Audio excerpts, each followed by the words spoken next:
Në këtë intervistë të cilën e kemi realizuar bashkë me Toni Holl gjatë kohës ai po vazhdonte të qëndronte në Hagë dhe ku na tregoi se letrën e shkruar për ish-krerët e UÇK-s e ka dorëzuar personalisht në qendrën e paraburgimit në Scheveningen me shpresën se do të arrijë atje sa më shpejt që është e mundur pra në dorën e 4 ish-krerëve të UÇK-s.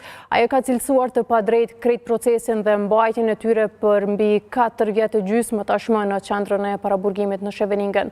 Në vazhdim deklarata tjetër rreth qëndrimeve të tij për gjithë këtë proces dhe natyrisht për përshtypjet e tij për luftën e fundit në Kosovë dhe për shpirtin e popullit të Republikës së Kosovës.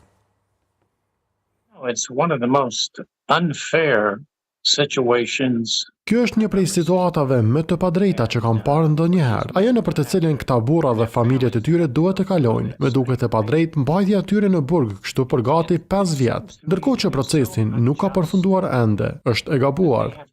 Më kujtohet lufta, më kujtohet që kam lexuar e dëgjuar për kohën e luftës dhe takimet me kosovarët që ardhën në Shtetet e Bashkuara të Amerikës. Unë vi nga një vend i famshëm për të cilin keni dëgjuar, Dayton, Ohio, pra vendi i marrëveshjes së paqes i para 30 viteve. I di nuk i zgjodhi problemet e mëvonshme edhe në Kosovë, por jam në dieni të gjithë vështirësive që ndodhen. Populli i Kosovës është i mrekullueshëm, i guximshëm dhe inkurajues. I dua me të vërtetë. Dua të them që ta ruani këtë shpirt të mrekullueshëm. Mos harroni të luteni shumë. Edhe unë lutem dhe mos harroni se keni miq shumë të mirë në SBA.